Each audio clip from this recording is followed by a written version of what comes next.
ഇനി കാണാം note the law point with Athira T.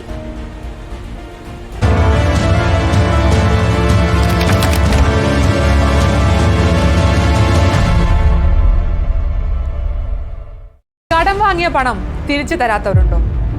സുഹൃത്തുക്കളല്ലേ, ബന്ധുക്കളല്ലേ എന്ന് വിചാരിച്ച് കൊടുത്ത പണം തിരിച്ചു ചോദിക്കാൻ മടിയുള്ളവരായിരിക്കും നമ്മളിൽ പലരും.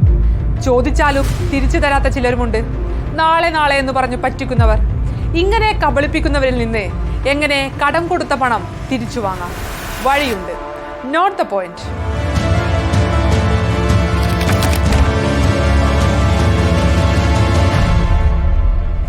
നമ്മളിൽ പലരും അനുഭവിക്കുന്ന പ്രശ്നമായിരിക്കും ഇത്. അയ്യോ പാവം എന്ന് കരുതും. കഷ്ടപ്പാടും അത്യാവശ്യവും പറയുമ്പോൾ കരളലിയും.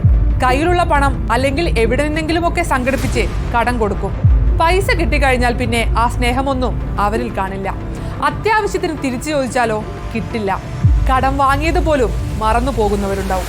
മറക്കുന്നതാവാം, അല്ലെങ്കിൽ മറന്നുവെന്ന് അഭിനയിക്കുന്നതുമാവാം. വാങ്ങുമ്പോഴുള്ള ആ ആവേശം തിരിച്ചു തരാൻ കാണില്ല. ഇങ്ങനെ ഒരു സാഹചര്യത്തിൽ നമുക്ക് എന്തു ചെയ്യാൻ കഴിയും? ആദ്യം നമ്മളെ പറ്റിച്ച വ്യക്തിക്ക്, അതായത് കടം വാങ്ങി തിരികെ തരാത്തയാളിന് ഒരു ലീഗൽ നോട്ടീസ് അയക്കുക. ലീഗൽ നോട്ടീസ് കൈപ്പറ്റിയിട്ടും ഇയാൾ കൃത്യമായി മറുപടി തരാതിരുന്നാലോ?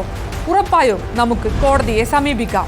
നമ്മുടെ പരാതി സത്യസന്ധമാണെന്ന് തെളിയിക്കാനുള്ള രേഖകൾ നമ്മുടെ കയ്യിലുണ്ടായിരിക്കണം. അതായത് ഓൺലൈനായാണ് പണം അയച്ചതെങ്കിൽ അതിൻ്റെ സ്ക്രീൻഷോട്ടോ ബാങ്ക് സ്റ്റേറ്റ്മെൻറ്റോ UPI ആപ്പ് സ്ക്രീൻഷോട്ടോ നമ്മുടെ കയ്യിൽ ഉണ്ടാവണം. അല്ലെങ്കിൽ കടം ആവശ്യപ്പെടുന്നതിൻ്റെ മെസ്സേജ് സ്ക്രീൻഷോട്ടെങ്കിലും കയ്യിലുണ്ടാവണം. ഈ തെളിവും വെച്ച് നമുക്ക് കോടതിയെ സമീപിക്കാം. കോടതിയിൽ ഒരു റിക്കവറി സ്യൂട്ട് ഫയൽ ചെയ്യാം. ഉറപ്പായും നടപടിയുണ്ടാകും.